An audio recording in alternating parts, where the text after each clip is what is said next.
Hello and welcome to Horse Tales, and in today's programme I'll be back in the saddle again for my second riding lesson, and we'll also see how this little girl got on when she was checked over by the vet and given an injection, poor little thing, at just 12 hours old. And I'm off to Somerset, where a complementary method of teaching for both horses and riders is mentioned in the same breath as vampire slaying. Ooh, spooky.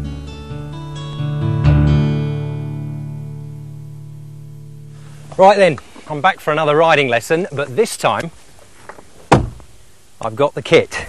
I've got my riding hat, I've got my gloves with a little bit of grip on, I've got my riding boots, and I've got the all-important jodhpurs. And as for what's being worn underneath the jodhpurs, that's my business. Hi Simon. Back again for another lesson, and all kitted up this time. That's brilliant. Come around this side.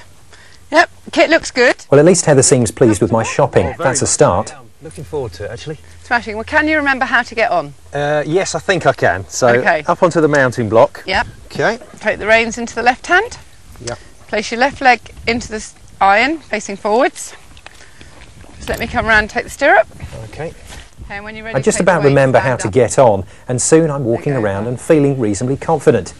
Not very, but reasonably. Feet into the stirrup irons. Can you remember how to make him go? Legs together and walk on. Yep, and soften the rein. Okay. Just relax, close the legs and walk on.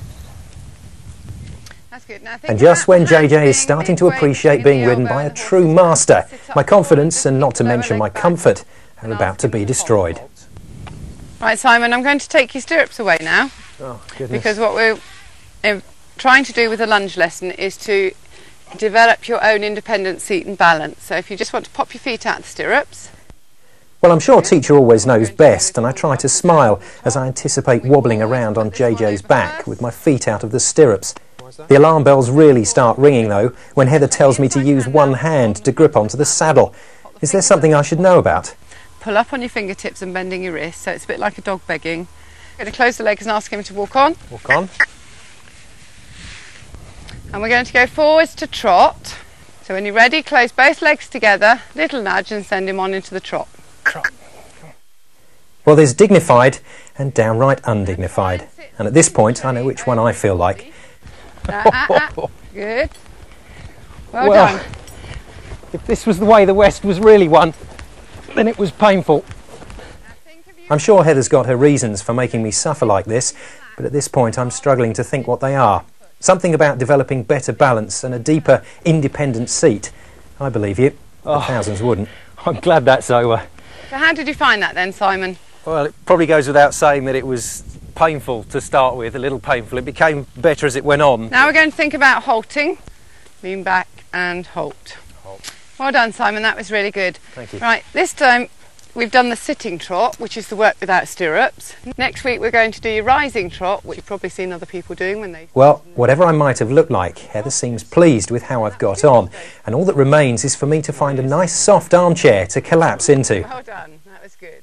Well, great fun once again, and I didn't like to tell Heather, but that was fairly uncomfortable, trotting on my second lesson and without stirrups.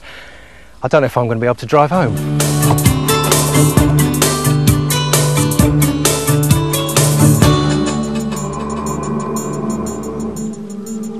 Now, softness, elegance and harmony might not be words that spring to mind when I'm in the saddle, but they certainly are when watching top dressage riders like Angie Rutherford. Seen here riding her Grand Prix horse Karat through a series of what appear to be effortless exercises, but which in fact will have taken many years of training to achieve. The sport of dressage owes much to 15th and 16th century Europe, a time when haute école or high school became established in the courts of Europe, and where classical riding became universally recognised as a truly noble art. Schools and academies were set up to teach and encourage its development, and its classical traditions are maintained to this day by institutions such as the Spanish Riding School in Vienna, the Royal School of Equestrian Art in Jerez, and the Cadre Noir at Saumur in France. Dressage training aims to develop both the physical and mental attributes of the horse, to the point where he's not only calm and supple, but also strong, confident and attentive. Achieving this combination requires patience and great skill on the part of the rider, a willing, intelligent horse, and many, many hours of training. But when all the elements come together, the results simply speak for themselves.